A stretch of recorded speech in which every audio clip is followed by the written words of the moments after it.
मैं जोशीमठ हूँ।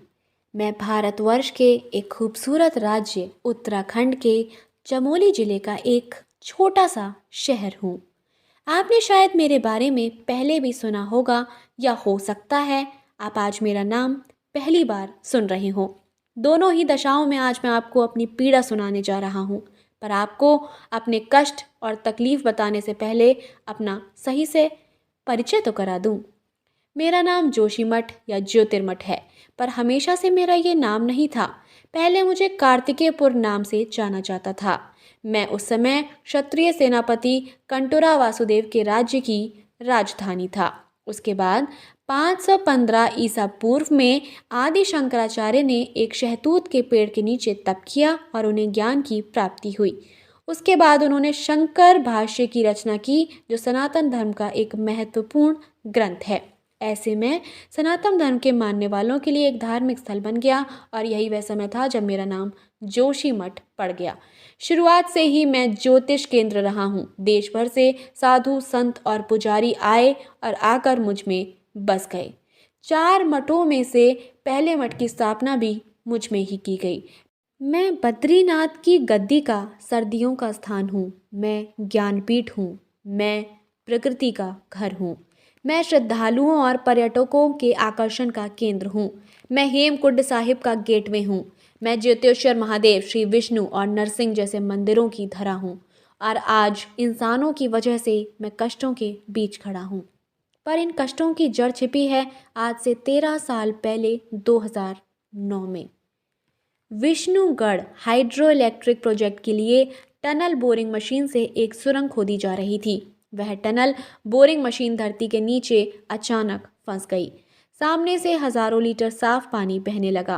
कई महीने गुजर गए, लेकिन अच्छे से अच्छा इंजीनियर भी उस पानी को रोक नहीं सका और ना ही टनल बोरिंग मशीन को चालू कर सका। असल में इंसानों की बनाई इस मशीन ने प्रकृति के बनाए एक बड़े जल भंडार में छेद कर दिया था। लंबे समय तक रोज 6 से 7 करोड़ लीटर पानी बहता रहा। फिर धीरे धीरे ये जल भंडार खाली हो गया। यह जल भंडार मेरे ऊपर बहने वाली अलकनंदा नदी के बाएं किनारे पर खड़े पहाड़ के 3 किलोमीटर अंदर था। इस कारण मेरे कई छोटे झरने और पानी के स्रोत सूख गए। ये जो विकास वर्सेस विनाश का प्रश्न है, ये आज मुंह बाए खड़ा है वहां। यहाँ तक कि मेरे अंदर की जमीन तक सूखने लगी है। बस यही कारण है कि आज मुझ में दरारें पड़ रही हैं। 600 से ज़्यादा घरों को खाली किया जा चुका है। औरतें, बच्चे, बूढ़े, आदमी, सब के सब इस हड्डियों को गला देने वाली ठंड में शिविर में रहने के लिए मजबूर हैं। और मैं बस रो रहा हूँ।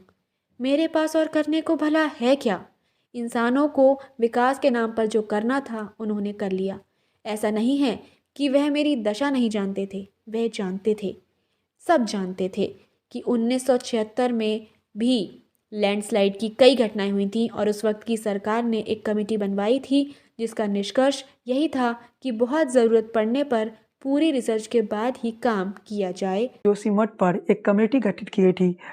कमेटी के जो अध्यक्ष थे महेश चंद्र मिश्रा, वो उस वक्त के कमेटी के अध्यक्ष थे। उन्होंने नारायण दत्त तिवारी और उत्तर प्रदेश के जो मुख्यमंत्री उत्तर प्रदेश के मुख्यमंत्री थे और इंदिरा गांधी को अपना रिपोर्ट सौंपे थे।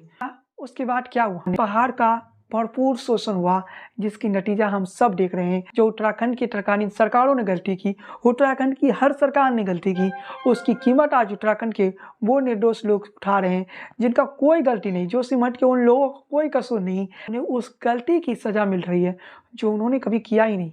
वो गलती तो सरकारों ने की और सरकारों की गलती की कीमत वहाँ के आम इंसान उठा रहे हैं। एक घर बनाने के लिए लोगों ने कितने मेहनत किए होंगे, लेकिन आज सब कुछ समाप्त हो गया।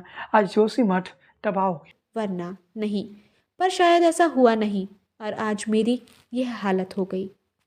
हालांकि इंसानों के पास मेरी इस हालत के और भी कई कारण हैं। उनका कहना है कि मैं नदियों से घिरा हुआ हूँ।